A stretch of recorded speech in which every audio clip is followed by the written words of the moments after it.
ಶಿವಮೊಗ್ಗದಲ್ಲಿ ವೈದ್ಯ ವಿದ್ಯಾರ್ಥಿ ಆತ್ಮಹತ್ಯೆ ಬಗ್ಗೆ ಶಿವಮೊಗ್ಗ ಪೊಲೀಸ್ ವರಿಷ್ಠಾಧಿಕಾರಿ ಮಾಧ್ಯಮಗಳಿಗೆ ಪ್ರತಿಕ್ರಿಯೆ ನೀಡಿದ್ದಾರೆ. ಸದ್ಯ ಈ ಕುರಿತು ಎಸ್ಪಿ ಏನು ಹೇಳಿದ್ದಾರೆ ನೋಡೋಣ ಬನ್ನಿ.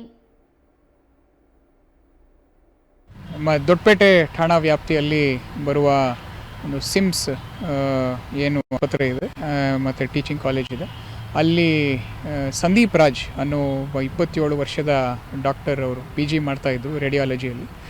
ಫೈನಲ್ ಇಯರಲ್ಲಿದ್ದರು. ಅವರು ನಿನ್ನೆ ಸೂಸೈಡನ್ನು ಮಾಡ್ಕೊಂಡಿದ್ದಾರೆ. ಮೇಯ್ನ್ ರೀಸನ್ ಬಂದ್ಬಿಟ್ಟು ಅವರು ಇನ್ಸಾಮ್ನಿಯಾ ಅಂತ ಅವರಿಗೆ ನಮಗೆ ತಿಳಿದು ಬಂದಿದೆ. ಅದಕ್ಕೆ ಅವರು ನಮ್ಮ ಮಾನಸ ಹಾಸ್ಪಿಟ್ಲಲ್ಲಿ ಟ್ರೀಟ್ಮೆಂಟ್ ಕೂಡ ತೊಗೊತಾ ಇದ್ದರು. ಅವರಿಗೆ ನಿದ್ದೆ ಬರ್ತಾ ಇರಲಿಲ್ಲ ಅಂತಂದು ನಮಗೆ ಗೊತ್ತಾಗಿದೆ. ಅದಕ್ಕೆ ಟ್ಯಾಬ್ಲೆಟ್ಸನ್ನು ಏನು ಮೆಡಿಕೇಷನ್ನ ಪ್ರಿಸ್ಕ್ರೈಬ್ ಮಾಡಿದರು, ಅದನ್ನು ಸ್ವಲ್ಪ ದಿನದಿಂದ ಅವನು ಮತ್ತೆ ಸ್ಟಾಪ್ ಮಾಡಿದರು ಅಂತ ಏನೋ ಒಂದು ಮಾಹಿತಿ ನಮಗೆ ತಿಳಿದು ಬಂದಿದೆ. ಅದರಂತೆ ಅವನು ಅದಕ್ಕೆ ಒಂದು ತಾಳಲಾರದೆ ಹಿ ಹ್ಯಾಡ್ ಕಮಿಟೆಡ್ ಸೂಸೈಡು. ಅಲ್ಲಿ ಅವನು ರೂಮಲ್ಲೇ ಅವನು ಒಂದು ಹ್ಯಾಂಗಿಂಗ್ ಮಾಡಿಕೊಂಡು ನಿನ್ನೆ ತೀರ್ಕೊಂಡಿದ್ದಾನೆ. ಅವರು ಡೆತ್ ನೋಟಲ್ಲಿ ಅದೇ ಇನ್ಸಾಮ್ನಿಯಾ ಬಗ್ಗೆನೇ ಅವರು ಸ್ವಲ್ಪ ಮೆನ್ಷನ್ ಮಾಡಿದ್ದಾರೆ.